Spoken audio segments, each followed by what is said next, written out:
mientras que van arreglando la parte técnica del micrófono. Bueno, la parte que corresponde, ayer estuvimos viendo algo de hipoglicemia, vamos a ver seguramente ahora, en cierto modo, parte de lo que habíamos estado viendo ayer. Y la parte de transporte neonatal, en realidad para nosotros es realmente bastante importante porque nos va a permitir el poder realizar una estabilización del paciente y un transporte adecuado del mismo. Ayer estábamos comentando de que el paso de la vida intrauterina a la vida extrauterina en el bebé es muy relevante, es muy importante. Y decíamos que este paciente que tiene muchos de sus órganos y sus estructuras todavía inmaduras, ¿no?, va a tener un tiempo en el que tiene que adecuarse a la vida extrauterina. Dentro del útero materno el bebé está a una temperatura de 37 grados, sale al ambiente extrauterino probablemente a un ambiente de 15, 16, 17 grados. Si estamos en Puno todavía mucho peor, ¿no es cierto? Está respirando líquido porque sus pulmones están llenos de líquido pulmonar que lo tiene que ir eliminando a lo largo de la primer inicio del trabajo de parto, en la fase secretoria, la fase absortiva, perdón, del líquido pulmonar. Y de lo que estaba respirando líquido termina respirando aire, ¿cierto? Tiene una circulación, creo que sí voy a necesitar el micrófono, aló. Un vasito con agua, por favor. Tiene una circulación fetal diferente a la circulación neonatal, el cual se va a establecer una vez que el bebé empieza a respirar. Dentro de la vida intrauterina tenemos los tres shunts, ¿no? El conducto venoso de Arancio, el foramen oval, el conducto arterioso, que se encuentran abiertos en la vida intrauterina y que se van cerrando en la medida que el bebé va respirando, va ventilando, y se establece una circulación neonatal que le va a permitir la vida y la respiración de manera adecuada. Entonces, y además, como habíamos visto ayer, tenemos también una adaptación metabólica del paciente, porque dentro de la barriguita de la mamá está recibiendo su glucosa con difusión facilitada que le brinda la mamá, pero cuando sale ya tiene que valerse por sí mismo y empieza a hacer una producción endógena de glucosa a partir de las hormonas contrarreguladoras que habíamos visto ayer, que le permite estabilizarse y poder adecuarse y adaptarse a esta vida extrauterina. De lo que nosotros hemos conversado en este momento, miramos entonces de que existen diferentes tipos de adaptaciones en el paciente y cuidados que tenemos que tener con él en la medida que vemos nosotros cómo se va adaptando. Tenemos una adaptación respiratoria, una adaptación térmica, una adaptación hemodinámica y una adaptación metabólica. ¿Se escucha bien hasta el fondo? ¿Sí? Sí. Disculpen, por favor, he estado de guardia anoche y la verdad que ha sido una buena guardia. Entonces, toda esta adaptación que el paciente sufre, nosotros tenemos que abordarla con la finalidad de que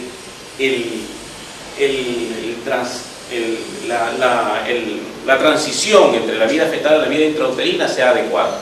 Pero no solamente eso, sino que también, si es que en todo caso este paciente no nace, ¿no?, en condiciones adecuadas, yo tengo que establecer transportarlo al paciente hacia otro determinado lugar de mayor complejidad. Por ejemplo, en nuestro caso, si nuestro paciente nace en sala de partos o nace en sala de operaciones, yo tendré que estabilizar al paciente antes de transportarlo a la unidad de cuidados intensivos, ¿cierto? Y si el paciente, por ejemplo, nace en un centro de salud, ¿no?, que muchas veces nos llaman a nosotros, doctor, ha nacido un paciente de 30 semanas de edad gestacional, está con dificultad respiratoria. Hola, idea. ¿Los dos? Sí, porque casi no sé cómo ahora. ¿Y entonces qué hacemos? podemos usar ninguno, ¿no? Bueno, qué pena. Un vasito con... Sí, vamos a intentar, ¿verdad? Sí, sí, gracias.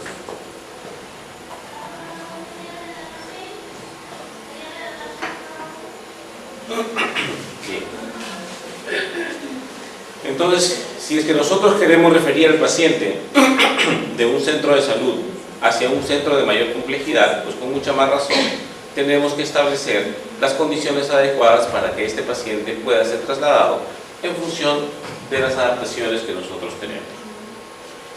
Bien, y es que se estableció este programa que se conoce como Stable, y el Stable significa estabilización del paciente en diferentes áreas de acuerdo a las necesidades de adaptación que tiene. Por ejemplo, si hablamos de una adaptación metabólica, dice la S de sugar, que es azúcar, o en todo caso el aporte de glucosa al paciente que tenemos que darle. La T, que corresponde a la estabilización de la temperatura. El A significa la vía aérea, quiere decir que si nosotros vamos a transportar a un paciente, tenemos que transportarlo con una vía aérea adecuada.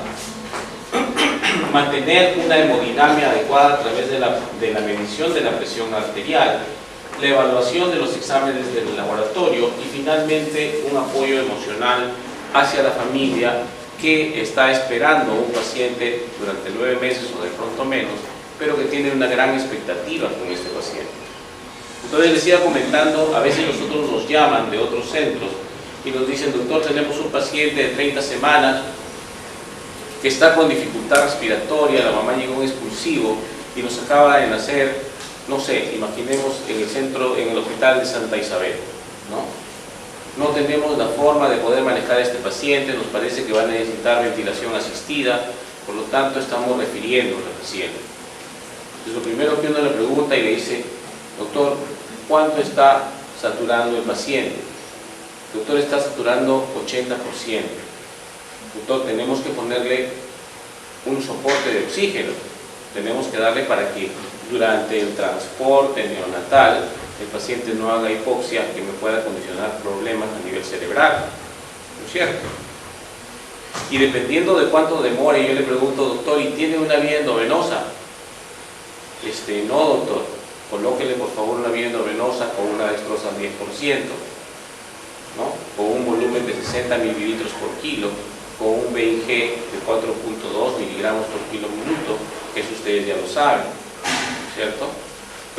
O de pronto yo le digo: colóquele 80 mililitros por kilo con un BIG de 5.2, no lo sé, pero tengo que tener una vía endovenosa permeable, por si acaso, en primer lugar, para darle un aporte adecuado, y en segundo lugar, por si acaso tenga alguna emergencia durante el transporte.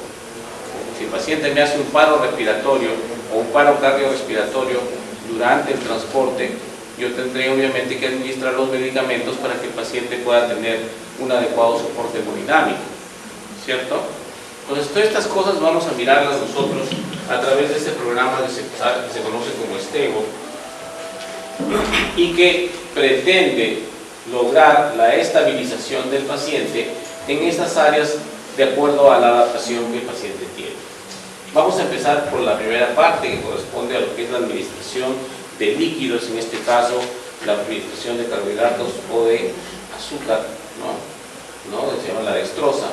Entonces tenemos que tener establecido una terapia intravenosa inicial y tenemos que hacer los cálculos de los fluidos que el paciente necesita. Y ayer estábamos mirando cuánto es el volumen de aporte en el primer día de vida. ¿Se acuerdan? Para un recién nacido, ¿se acuerdan cuánto era? Entre 60 a 80 mililitros por kilo día. Y ahí es como nosotros monitorizamos en todo caso la glucosa para ver que el paciente por lo menos tenga un valor de glucosa por encima de 47 miligramos por decilitro. Sí, había una persona que ha estado ayer. Entonces, por lo menos tenemos que mantener un nivel de glucosa por encima de 47 miligramos por decilitro, ¿no? Cuando vamos a transportar a un paciente, definitivamente no le podemos dar nada por vía oral, porque entendemos que es un paciente de riesgo, ¿sí? Entonces dejamos al paciente en NPO por el alto riesgo de aspiración, por el bajo flujo de sangre que llega al intestino. Entendemos que es un paciente que tiene problemas para su adaptación y proveemos un acceso intravenoso rápidamente para normalizar la glucosa y para proveer un acceso intravenoso en caso de emergencia, en caso de que necesitemos, por ejemplo, medicamentos como adrenalina o como cloruro de sodio, que son los expansores de volumen. Muy bien. Entonces, ¿cuáles son los pacientes que tienen riesgo? Son casi los mismos pacientes que habíamos visto ayer. Los pequeños para edad gestacional, los grandes para edad gestacional, los hijos de madre diabética, los pacientes prematuros o algún paciente que tenga alguna patología, como por ejemplo el paciente asfixiado, como el paciente con sepsis neonatal, etc. Ahí tenemos obviamente los mecanismos fisiopatológicos que ya los habíamos revisado ayer, como la baja cantidad de glucógeno, por ejemplo, para el pequeño para edad gestacional. La hiperinsulinemia en el caso del paciente macrosómico o grande para edad gestacional, así como en el hijo de madre diabética.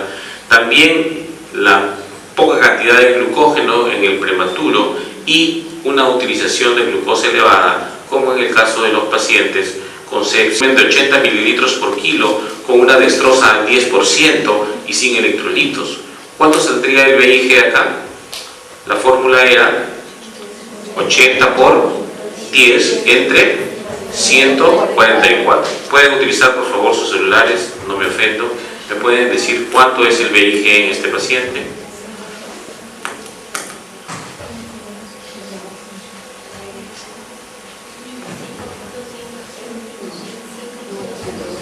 ¿Cuánto? 5.5 miligramos por kilo minuto, que está dentro del rango que yo espero que es de 4 a 6 miligramos por kilo minuto de velocidad de infusión de glucosa. Ya contestaron sus preguntas del post-test. Entonces, vemos nosotros que tenemos un adecuado VIG y me preguntan a mí cuántos mililitros por hora le voy a dejar a mi paciente. Definitivamente que para que nosotros podamos transportar a un paciente de manera adecuada necesitamos el apoyo de la tecnología. Hay algo que es innegable. Cuando yo inicié la especialidad de pediatría, allá por el año no me acuerdo, ¿no? Cuando nosotros poníamos infusión a un bebé, muchas veces no utilizábamos, por ejemplo, las bombas de infusión, sino que las señoras enfermeras, muy diestras ellas, ponían su equipo de infusión a microgoteo, ¿no? Y se ponían, necesita 7 microgotas por minuto, y se ponían una,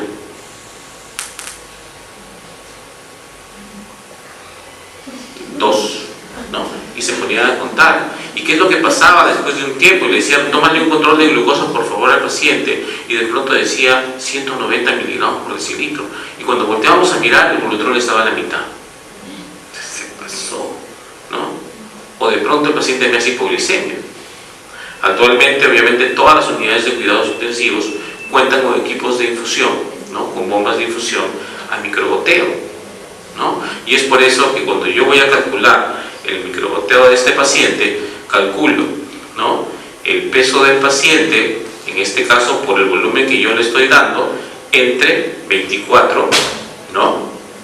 Entre 24, para que más o menos calculemos. Por ejemplo, si yo tengo un paciente de 3 kilos, ¿no? Si yo tengo un paciente de 3 kilos, 8 por 3, 240, entre 24, ¿cuántos mililitros por hora me sale? 10. Entonces quiere decir que a este paciente yo le voy a dar una infusión de 10 mililitros por hora y tendré que colocar mi bomba de infusión para poder iniciar el transporte de este paciente y para poder estabilizarlo.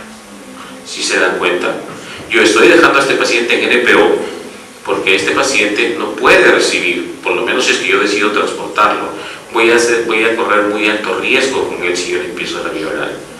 Entonces es mejor transportarlo en NPO, pero tengo que darle una hidratación con una velocidad de infusión de glucosa adecuada y con un valor de aporte en mililitros por hora que me permita llevarlo con tranquilidad, ¿cierto? Bien.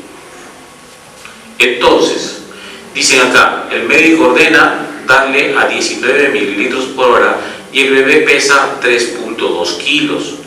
Me preguntan a mí, ¿cuánto de volumen le estoy dando yo al paciente? Una de las cosas importantes, y ayer yo les comentaba y les decía, cuando yo empecé mi especialidad en el primer año de residencia y hacía mis indicaciones, venía la señora enfermera que era muy diestra, obviamente, y aquí nosotros les tenemos un gran respeto porque realmente saben mucho, siempre se están actualizando y siempre se están capacitando. Yo hacía mis indicaciones y me decían, doctor, esa indicación está bien, y me miraban así, no, en adelante, está bien. Y yo me tenía que obligar a volver a mirar y a volver a revisar, ¿no? Todos aprendemos de todo y somos un equipo, somos un equipo. Entonces dice, el médico ordena 19 mililitros por hora y el bebé pesa 3.2.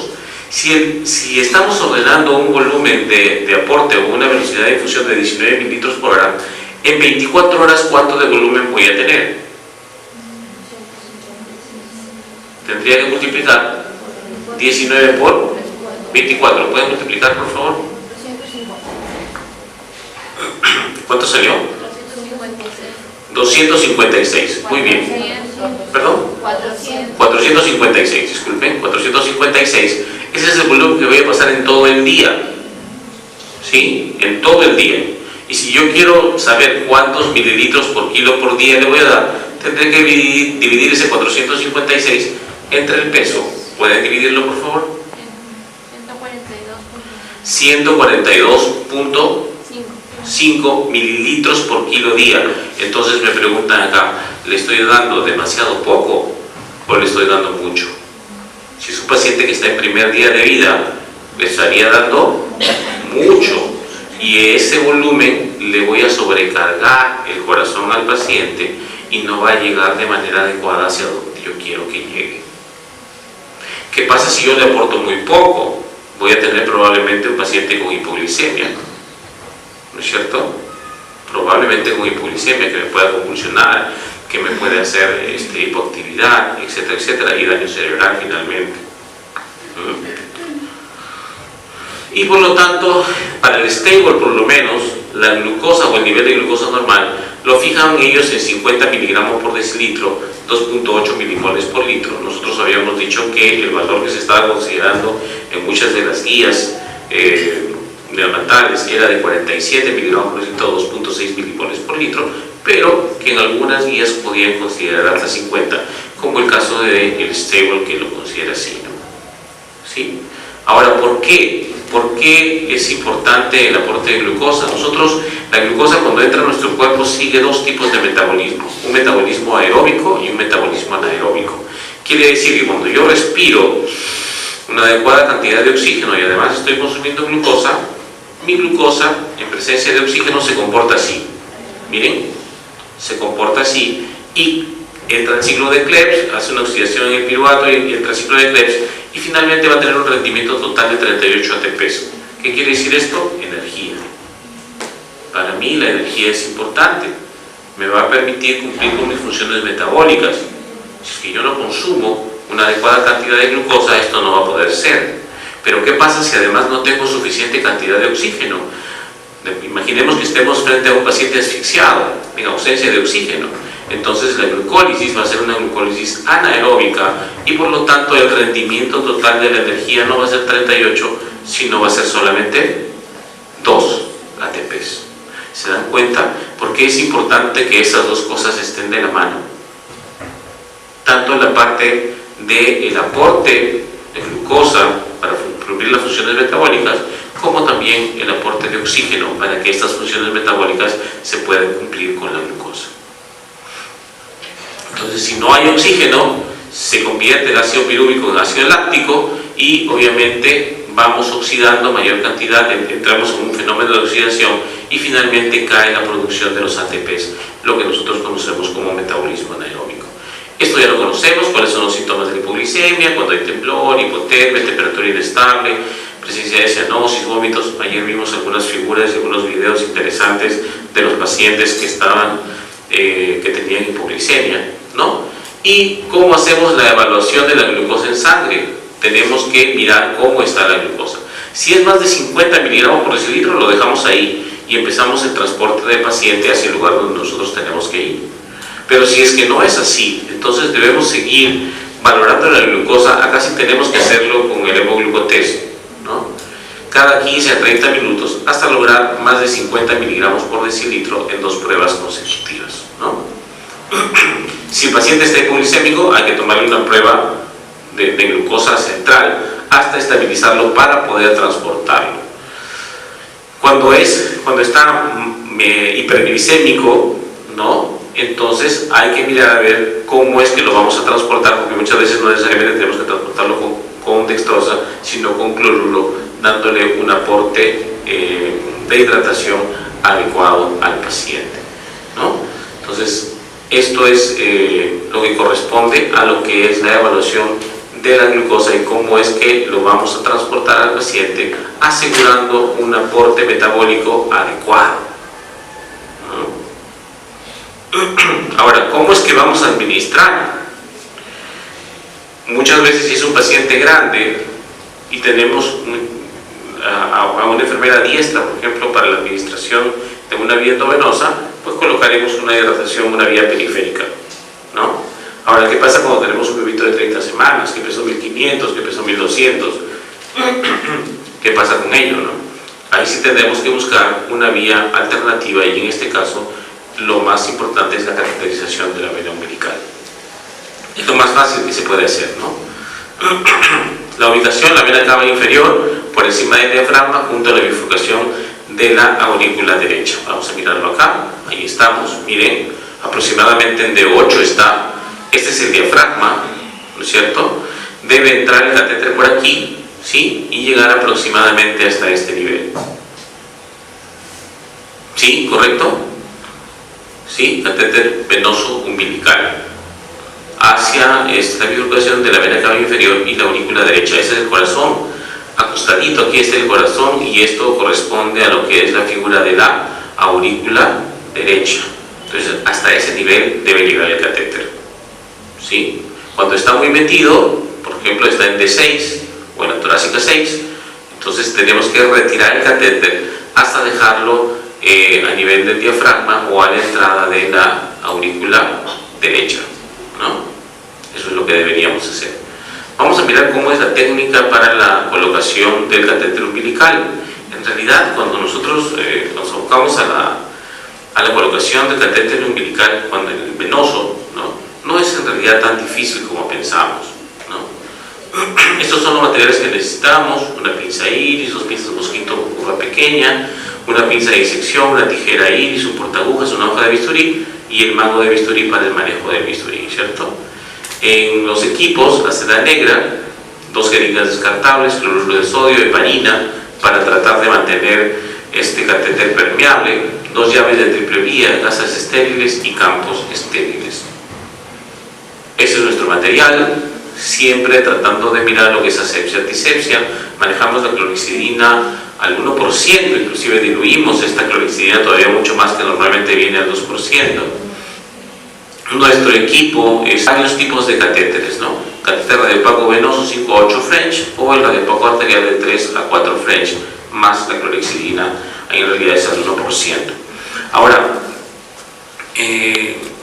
cuando nosotros realizamos el cateterismo, obviamente qué ideal sería tener un catéter venoso umbilical propiamente dicho. Viene numerado, viene siliconizado, entonces no tengo problemas de pensar en trombos o algún otro problema o alguna otra complicación. Sin embargo, como vamos a ver en la foto, no siempre lo tenemos, y algunas veces tenemos que usar la famosa sonda orogástrica, ¿no? Que es la de 6 French o la de 4 French, dependiendo del paciente que tenemos enfrente, ¿sí? El New England Journal of Medicine en el año 2008 ya estableció cuáles eran el procedimiento de la técnica recomendada para la colocación del catéter umbilical. Tenemos los catéteres, por ejemplo, de un solo lumen, ¿no? Que son los que hemos mencionado nosotros, que vienen numerados, pero también existen catéteres de doble lumen, si lo ven aquí, catéter de doble lumen, ¿no? Que permiten la administración de varios medicamentos, sobre todo cuando yo voy a administrar, además de la hidratación endovenosa, algún medicamento que puede no ser compatible con ello, ¿no? Ese es mi material, ya está distribuido, ya está bien en el campo estéril, obviamente, mis gasas, mis guantes, mis pinzas. Esta es mi pinza iris, ¿no es cierto? Mi pinza de disección, mi pinza de mosquito y mis jeringas. Y este es mi catéter siliconizado, qué bonito. Si tuviéramos siempre este catéter sería genial, ¿no? Obviamente, lavado de manos, asepsia y antisepsia, un seguro servidor, sabemos cuál es la técnica, ¿no? Y los pasos para el lavado de manos, que es importante. El primero es que corresponde a lo que es la limpieza del cordón umbilical, por eso solamente nos ponemos los guantes primero, realizamos la limpieza de abajo hacia arriba del cordón umbilical y colocamos pequeños campos de gasa para mantener esto ya de manera estéril, ¿no es cierto? New England Journal of Medicine también nos ha dicho y nos ha puesto aproximadamente cuánto debemos ingresar de los catéteres. Dice, peso dice del paciente por 3 más 9. ¿Qué quiere decir? Si mi paciente pesa 1 kilo, por 3 sería 3 más 9, 12, ¿no? ¿Cierto? Por ejemplo, acá dice, si mi paciente pesa 1,5 kilos, por 3, 4.5 más 9 sería 13.5. Más 1 centímetro que se deja del cordón umbilical, 14.5. Quiere decir que este catéter tiene que entrar 14.5 centímetros. ¿Correcto? Ese es en el caso de la arteria. Pero en el caso de la vena, dividimos entre 2. Si es 14.5 sería la mitad. ¿Sí? Aproximadamente 7.2, 7.25. ¿Sí? Correcto, entonces esa es la forma. Ya estamos listos, un seguro servidor cuando estaba más flaco. Vamos a colocar los campos estériles. ¿Sí? Tenemos los campos estériles ahí. Empezamos, ya tenemos cebado el catéter umbilical, como ustedes están viendo acá. Esta es una sonda orogástrica, ¿sí? Primero, obviamente ya hicimos la limpieza previa, ¿no? Y ponemos un clamp, digamos acá, que puede ser hecho de gasa o puede ser hecho también con una ligadura. Ponemos una ligadura acá para poder cortar con seguridad el cordón umbilical. Cortamos y observamos. La vena umbilical generalmente está a punto de 12 y las arterias umbilicales a nivel de las 5 y las 8 más o menos, ¿no? Entonces está acá la vena umbilical y las arterias están aquí, ¿sí? Muy bien, ya estamos fijados acá, ¿sí? Ya tenemos la ligadura en la base y una vez que tenemos la ligadura hacemos el corte del cordón umbilical e identificamos los vasos sanguíneos. Si ustedes se dan cuenta, esta es la vena umbilical y acá estos dos muñoncitos son las arterias umbilicales. Me interesa a mí, al menos en este momento, cateterizar la vena umbilical. Miren, ahí está. Este es un catéter, una sonda orogástrica, no es un catéter. Y introducimos y sale sangre y estamos ya ubicados en el lugar. Cuando nosotros solamente introducimos y sale rápidamente sangre, ¿no? Es una inserción un poco baja, no llegamos muchas veces hacia el diafragma o el inicio de la aurícula del lado derecho, pero también es una buena ubicación, o sea, no hay ningún problema. Luego de eso fijamos el catéter. Hay varios tipos de fijación, algunos nos fijan de esta manera, ¿no? Con el famoso puente, o en todo caso lo anudamos, ¿sí? Y tenemos una fijación para que después, ¿no? Se ponga acá catéter venoso, por ejemplo, la persona que realizó el cateterismo y además la fecha en que fue realizado, porque este catéter puede estar como máximo un tiempo de una semana a 10 días, ¿no es cierto? Igual, catéter venoso, catéter arterial, y hacemos la identificación de cada uno de los catéteres. ¿Correcto? Muy bien, entonces ya sabemos cómo debemos estabilizar al paciente desde el punto de vista de hidratación y de aporte de glucosa. Importante, de lo contrario, tenemos complicaciones sobre todo a nivel de neurodesarrollo, como lo habíamos visto ayer. La sección 2 corresponde a la temperatura. Y esto de la temperatura es bastante interesante porque muchas veces no lo tenemos en cuenta, ¿no? No lo tenemos en cuenta, pero la afectación de la temperatura en el recién nacido provoca algo que se llama estrés por frío. Y el estrés por frío termina produciendo algo que se llama acidosis metabólica y finalmente la muerte del paciente. Entonces, el jugarse con la temperatura no es cosa simple, en realidad, ¿no? La temperatura normal de un recién nacido debe ir entre 36,5 y 37,5, algunos dicen hasta 37,2, ¿no? Pero por debajo de estos valores puede ocasionar en el paciente problemas de estrés por frío, ¿no? Obviamente el neonato es mucho más vulnerable porque su tejido celular subcutáneo no es suficiente, porque su superficie corporal es mayor y por lo tanto la pérdida de calor a través de su piel es muy grande, mucho más que la de nosotros, ¿cierto? Mantener a los bebés sanos en una temperatura agradable es instintivo para los profesionales de salud. Evitar el estrés por frío en bebés pequeños es un desafío en realidad. Y acá tenemos a uno de nuestros pequeños, ¿no? ¿Sí? Extremadamente vulnerables, ¿quiénes son? Los de bajo peso y los que necesitaron algún tipo de reanimación prolongada, aquellos pacientes con asfixia, porque muchas veces no tenemos en cuenta la parte de la temperatura. ¿Cuáles los mecanismos de pérdida de calor? ¿No? Son 4, por conducción, por convección, por evaporación y por radiación. Acá se los voy a poner fácil, ¿ya? Entonces quiero que después vienen todas las figuritas y todos lo que corresponde acá a los mecanismos de pérdida de calor, pero quiero, así como ayer vimos todos los mecanismos de la hipoglicemia, ¿no? Quiero también que esto lo tengan en cuenta. ¿Cómo se pierde calor por el mecanismo de conducción? ¿Cómo se pierde calor por el mecanismo de conducción? Correcto. Ustedes tienen sus carpetas al lado, ¿no es cierto? Coloquen sus manos encima de su carpeta. ¿Cómo está la carpeta? O su cuaderno, si quieren. ¿Cómo está su cuaderno, su carpeta? Fría. Después de que ustedes retiran la mano, ¿cómo va a quedar la carpeta? Caliente, ¿no es cierto? Y disculpen la analogía, pero muchas veces, por ejemplo, tenemos a un compañero sentado en el asiento, se paró de súbito porque tuvo que hacer algo y yo dije, ahí está mi sitio. Me siento y dice, está calientito. Ay, qué asco. Claro, nosotros transmitimos calor a una superficie que tenía menos temperatura, ¿cierto? Muy bien, eso es el mecanismo de pérdida de calor por conducción.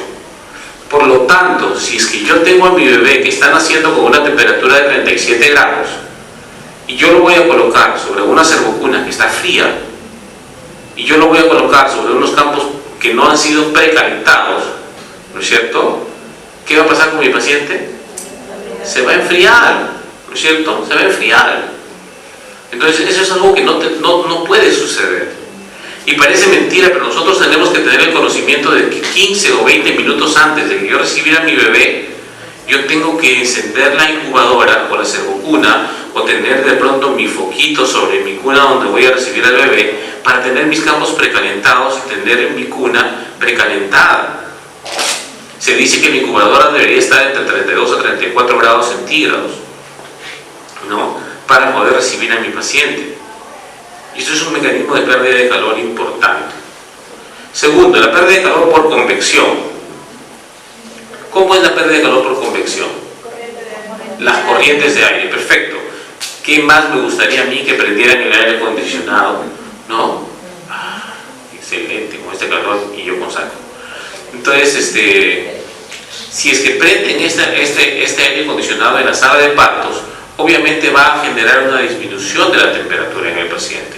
Las corrientes de aire, las ventanas abiertas, la puerta abierta de sala de partos, obviamente va a generar una disminución importante en la pérdida de calor mediante el mecanismo de convección.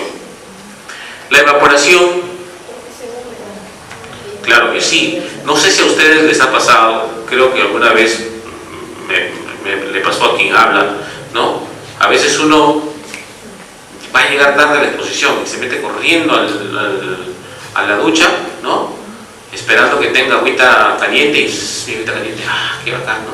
Estoy excelente, estoy dando un baño, muy bien, terminé, ya me jaboné, ya me lavé el cabello, cierro el caño y me doy cuenta que no traje mi toalla. Y entonces yo grito, mamá, que es lo primero que uno grita, ¿no? Mamá, y la mamá está en la cocina preparando el desayuno, haciendo las cosas, y no nos escucha. ¿Qué tengo que hacer? La toalla la dejé encima de la cama. Tengo que correr, abrir la puerta del baño y salgo. ¿No? ¿Se imaginan salir mojado, calientito, hacia el ambiente que está frío? ¿No? Agarro mi toalla y me seco rapidito, ¿no? Para que me pase el frío. Igual pasa con el bebé. Mi bebé sale, la pérdida de calor por convección, y ustedes me decían las corrientes de aire, el aire acondicionado, ¿no? Y por eso hay que tratar de mantener supuestamente esto apagado, ¿no? El paciente en reposo adecuado para ello. Eleve la temperatura del ambiente. ¿Cuánto debe ser la temperatura de la sala de partos? Entre 24 y 28 grados, 26 grados en promedio, ¿cierto? Se dice que cuando tengo un paciente prematuro puedo llegar hasta 28, cuando tengo un paciente en término a veces lo dejo en 24, ¿no? Bien. Eleve la temperatura, adicione el calentador radiante.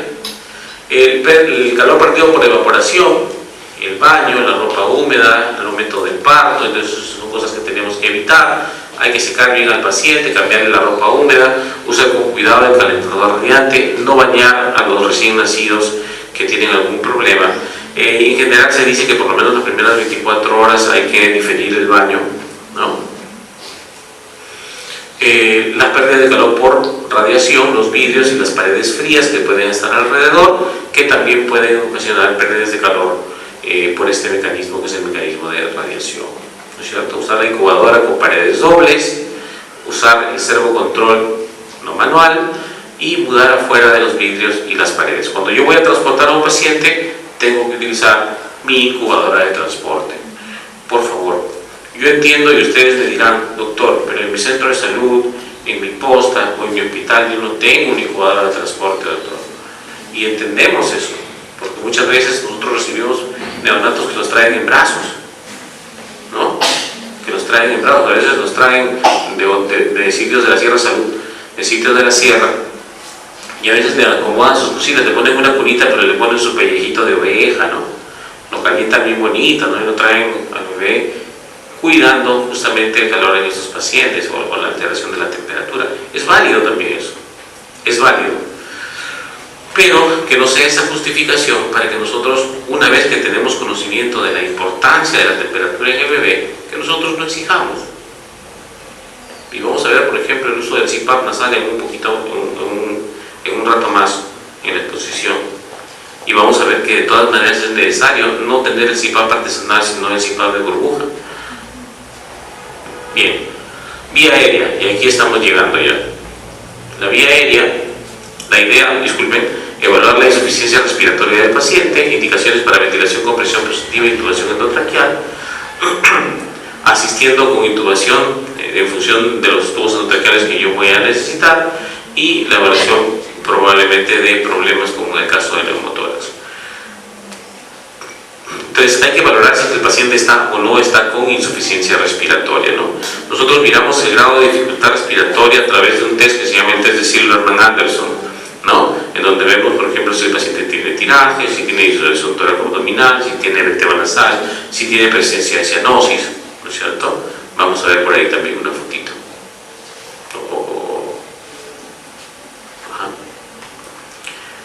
¿Qué monitoreamos en el paciente? La temperatura, la presión arterial, la frecuencia cardíaca, la frecuencia y el esfuerzo respiratorio, la saturación de oxígeno, la concentración del oxígeno que yo le estoy administrando al paciente, la perfusión de la piel para mirar cómo está hemodinámicamente el paciente, las características de los pulsos en brazos y piernas. Todo eso tenemos que mirarlo. ¿Qué exámenes debemos evaluar al paciente si es que fuera posible? Porque muchas veces no podemos hacerlo.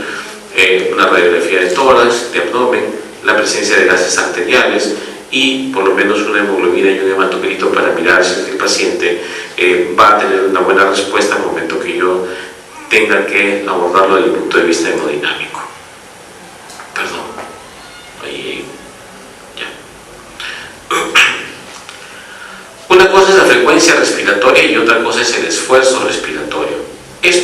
Con esto evaluamos nosotros lo que yo les estaba comentando del test de Silverman-Anderson, la presencia de retracciones, quejido, el nasal, el color si hay presencia de cianosis, el requerimiento de oxígeno y la perfusión tisular del paciente, ¿no?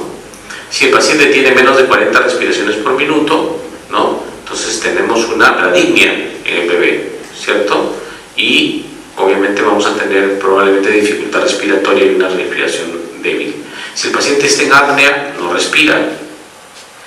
Y si tiene respiración entrecortada, ¿no? Que es la famosa respiración boqueante. Miren, respiratoria, ¿no? Nosotros muchas veces encontramos un paciente que tiene un quejido, pero que tiene una respiración regular. O sea, hace esto, miren.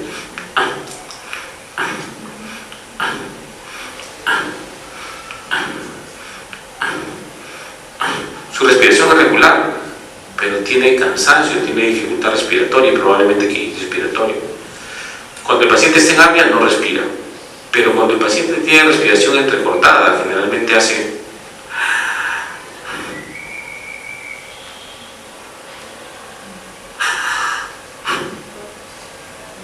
es la famosa respiración boqueante, ¿sí? O sea, no hay una regularidad en la respiración y por lo tanto no es una respiración efectiva. Estas dos, tanto el apnea como la respiración entrecortada o respiración boqueante, significa que yo tengo que intubar a mi paciente. Lo de arriba quiere decir que yo le tengo que dar un soporte de oxígeno o un mecanismo de presión positiva al final de la respiración para que pueda estabilizarse con tranquilidad. No olvidemos que el bebé, cuando respira, no respira como cuando nosotros le damos ventilación a presión positiva. Nosotros respiramos con presión negativa. ¿Cómo es esto? Mi diafragma cae, ¿sí? Este es mi pulmoncito, acá está mi diafragma, y mi diafragma se aplana, y cuando se aplana el diafragma, el pulmón crece. A eso se llama respiración por presión negativa. Yo respiro por presión negativa. Se crea una presión negativa en el tórax y se insufla mi pulmón, ¿sí? Esto es lo que generalmente vemos. Esto fue un aparatito que yo mismo hice. Simpático, me lo enseñaron en el colegio. Miren. Oh, no, qué pena. Estoy jalando la parte del diafragma y miren cómo se infla el pulmón. ¿Sí lo ven? ¿Sí? Jalo el diafragma, se crea presión negativa y se insufla el pulmón. Disculpen que tienen que mirar así, ¿no? Y eso es lo que pasa en realidad. ¿Sí? Miren, se aplana el diafragma y el pulmón se insufla. Eso se llama respirar por presión negativa. Estaba viendo una película de terror, por eso se escucha eso. ¿Sí? ¿Se entiende? Perfecto. Y este es un paciente que tenemos con dificultad respiratoria. No es apnea, no es boqueo. Miren y escuchen, por favor. Vamos a ver si se da. Aleteo nasal, tirajes. Vamos a mirar un poquito más. ¿Sí? Ahí está llorando. Escuchen.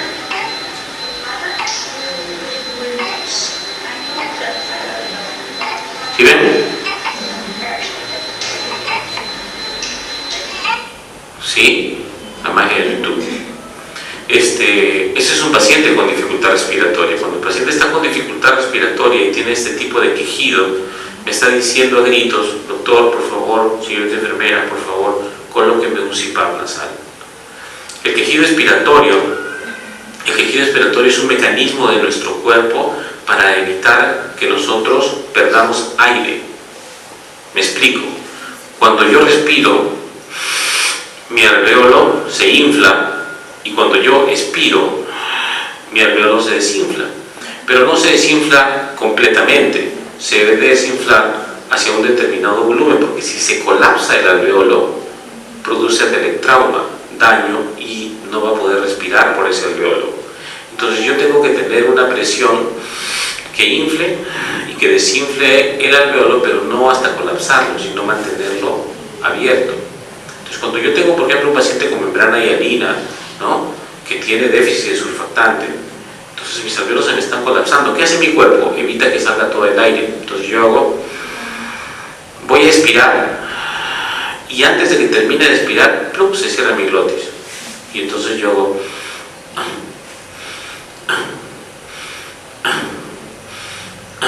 que es lo que acaban de escuchar ustedes aquí. Entonces, cuando un paciente tiene quejido respiratorio, lo más probable es que le esté diciendo: doctor, por favor, señorita enfermera, por favor, colóqueme un CPAP nasal. Otro de los conceptos importantes cuando yo voy a administrar oxígeno suplementario a un bebé es este.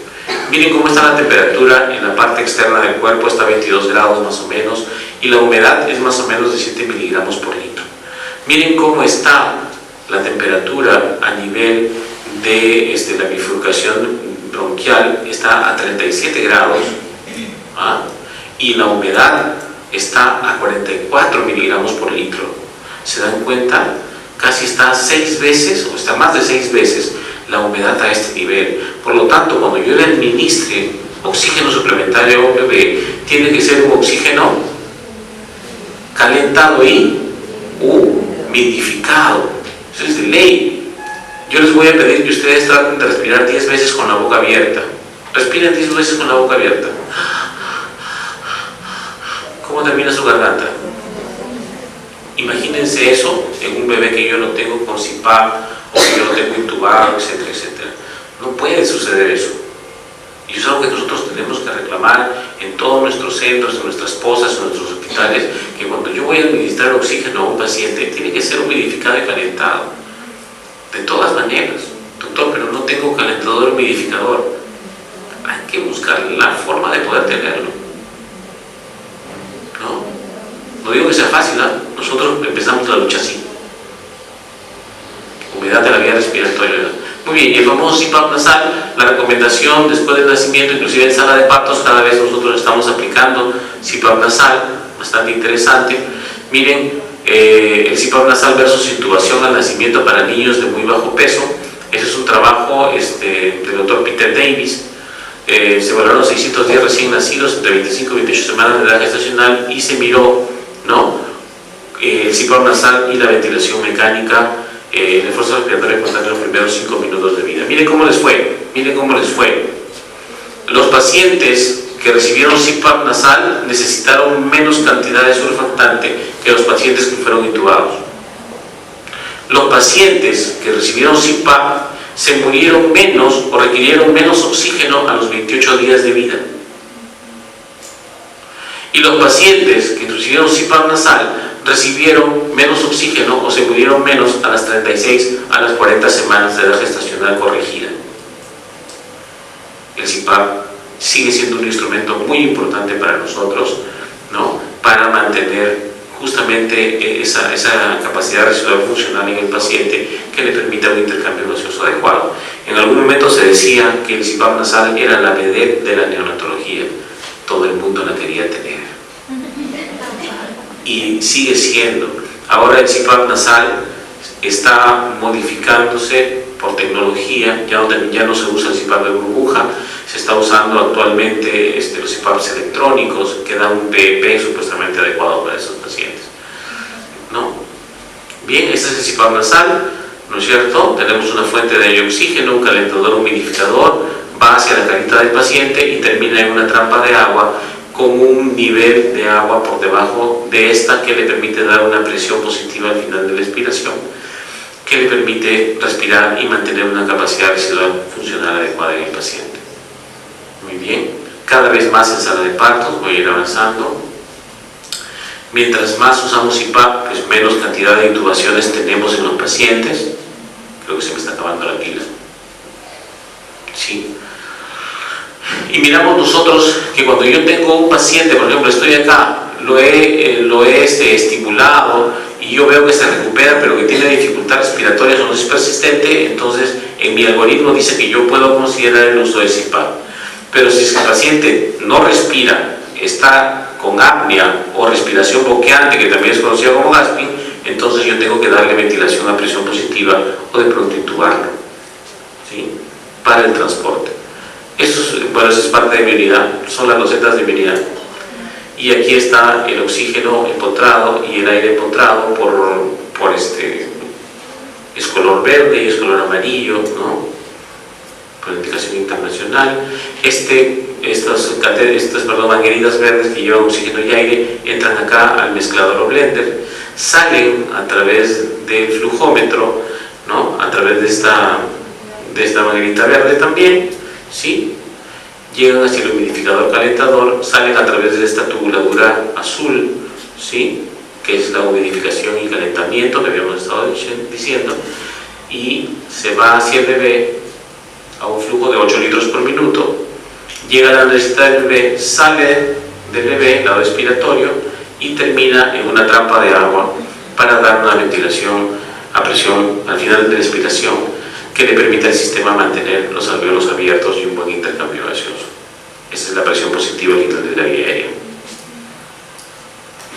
La evaluación de la presión arterial en el paciente también es importante, ¿no? Y tenemos el manejo sobre todo del shock. Hay 3 tipos de shock que pueden haber en el paciente: el hipovolémico, cuando tenemos pérdida aguda de sangre, o tenemos de pronto un paciente con una placenta previa o un DPP. El shock cardiogénico, cuando tenemos un bebé de pronto con una cardiopatía congénita que me puede tener problemas.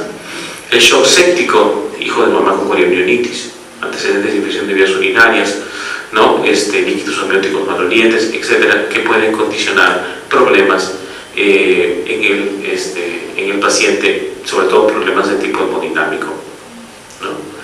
¿Qué es el shock? La perfusión y oxigenación inadecuada de los órganos vitales, un estado complejo agudo de disfunción circulatoria, resultando en el intercambio insuficiente de oxígeno y nutrientes para satisfacer los requerimientos de los tejidos. O sea, el corazón no funciona de manera adecuada y por lo tanto la sangre que impele hacia los tejidos no suele llegar de manera suficiente.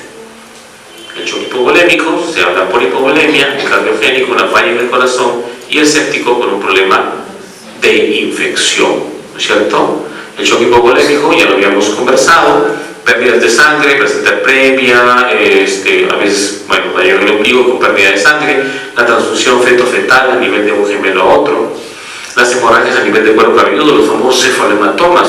Hay unos cefalomatomas tremendos, gigantes, que pueden ocurrir y que pueden condicionar una pérdida importante de la volemia en el niño. Hemorragia cerebral, hemorragia pulmonar, hemorragia hepática y gástrica también, que pueden ocurrir en estos pacientes y me condicionan problemas de shock hipovolémico. ¿Qué tenemos que asegurar ahí? Obviamente, una buena hidratación y un buen volumen de aporte en el paciente. La falla en el corazón, por ejemplo, la asfixia intraparto, la hipoxia acidosis, ya sean virales o infecciones bacterianas, mayormente son infecciones bacterianas, ¿no? Que corresponden a ello, ¿no? ¿Cómo lo evaluamos? Si vamos a evaluar clínicamente, en realidad lo primero que vamos a hacer es la perfusión de la piel. El doctor Sola, quien es presidente de la Sociedad Iberoamericana de Neonatología, en realidad no cree mucho en esto, ¿no?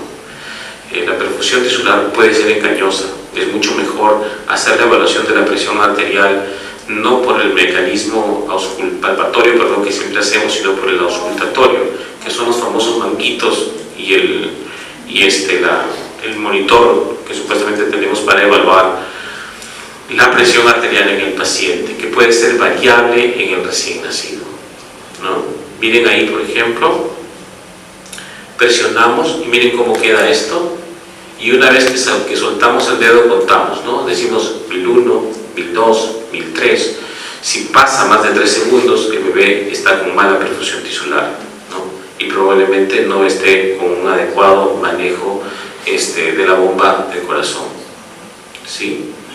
Tenemos que evaluar los pulsos también, cómo están los pulsos femorales, los pulsos pedios, y comparar con los pulsos de los miembros superiores para ver si es que son simétricos o algo está pasando a nivel del corazón, que puede haber alguna malformación cardíaca, ¿no?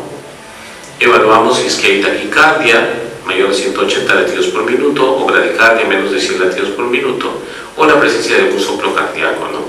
Cuando hay una hipovolemia, por ejemplo, si tenemos una hipovolemia, una pérdida de sangre importante, el corazón va a intentar compensar a través de la taquicardia, ¿no es cierto? Entonces es una buena forma de poder mirar cómo es que está este paciente.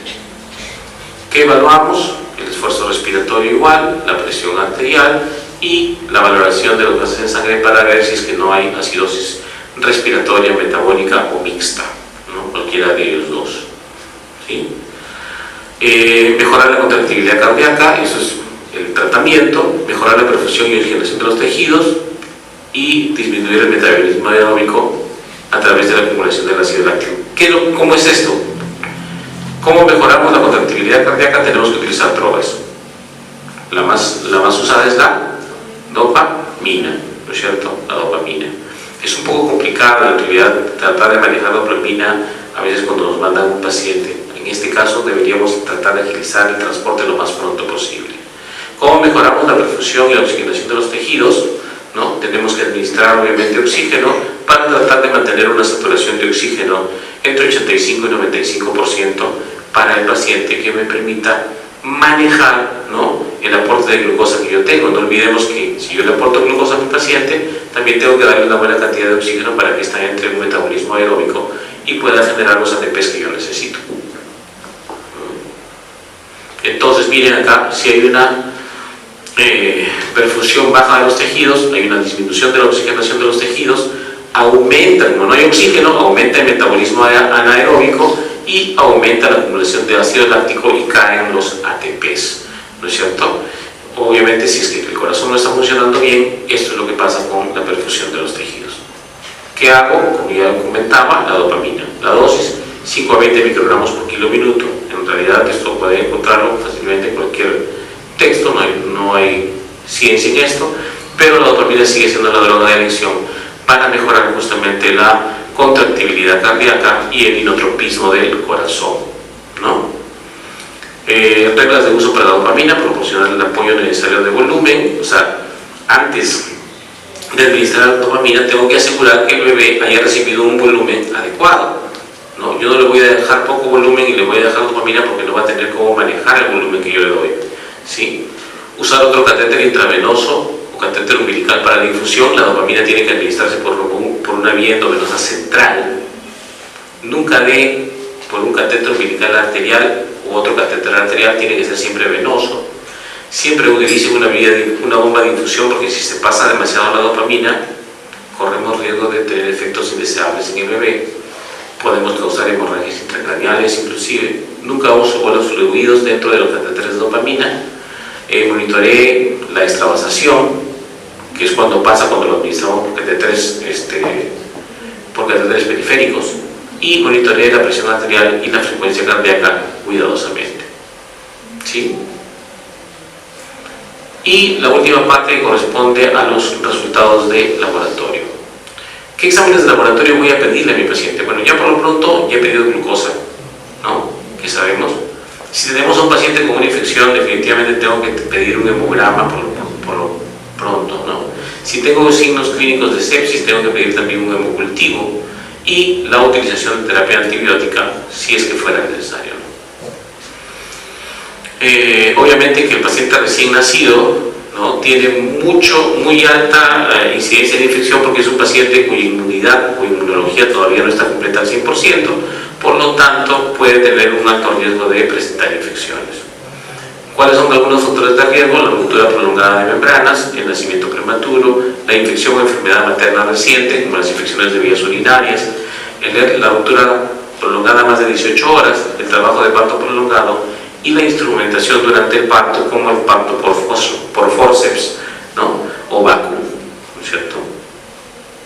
Esos son los signos clínicos para demostrar una infección neonatal, que, como les había dicho, se comparten con algunas otras patologías: alteración en la respiración, inestabilidad de temperatura, intolerancia a la alimentación, la normal perfusión de la piel, la alteración en la frecuencia cardíaca, presión arterial y el estado neurológico.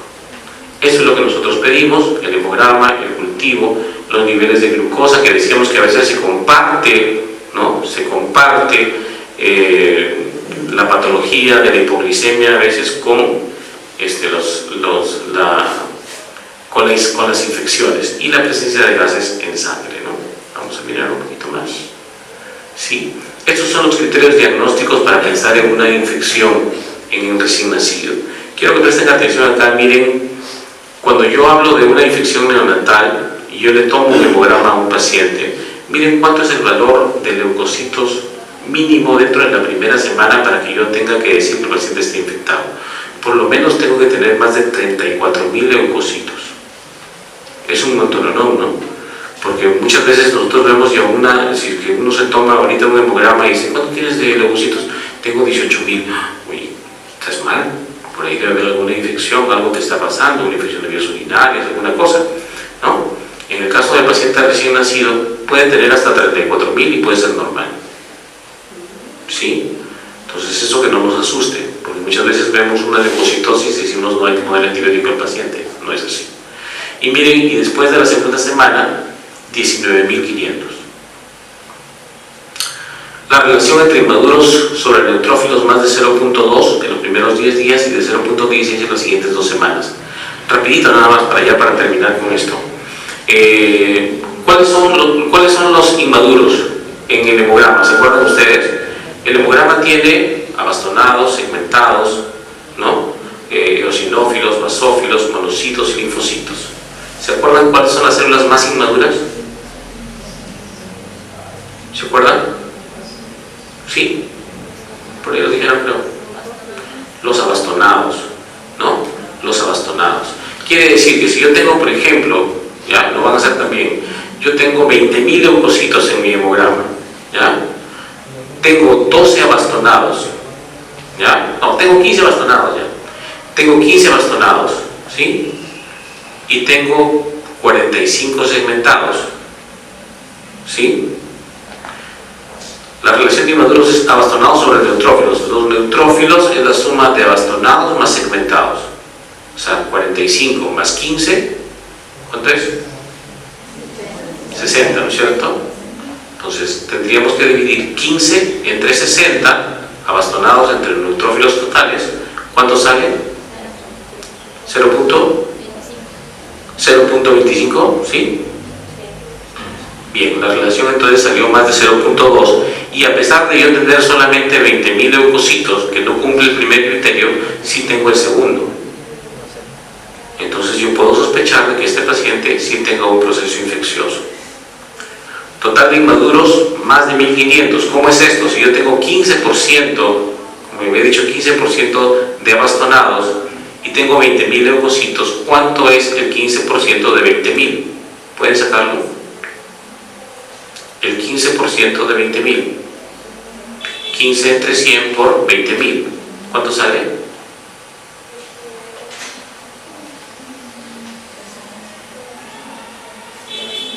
¿Cuánto? 3.000. ¿Tiene más de 1.500? Sí, segundo criterio.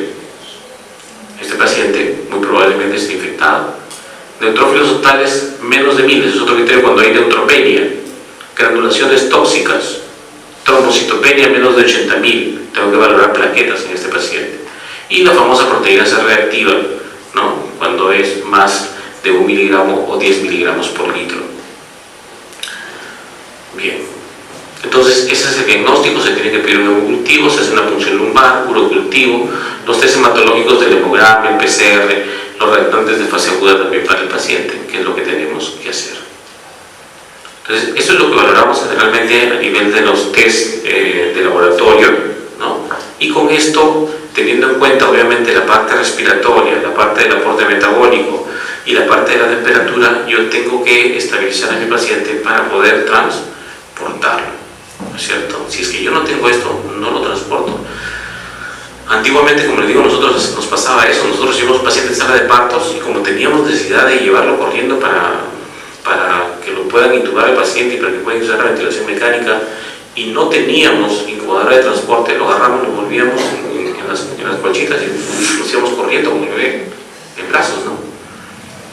Y el bebé llegaba mal, llegaba cianótico, ¿no? Ahí nomás lo intubaban, etcétera, etcétera, ¿no? Pero es algo que ya no se puede hacer. Inclusive ahora la enfermera es muy estricta. Hay que apurar, vámonos rápido, doctor. Primero estabiliza al paciente.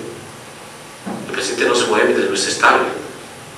Entonces uno se parece, ya, está bien, a ver cómo está la saturación, coloca el oxímetro de pulso, ¿no? Vamos fijando a ver cómo es que está el paciente, cómo está hemodinámicamente, ¿no? Y lo vamos a transportar con tranquilidad.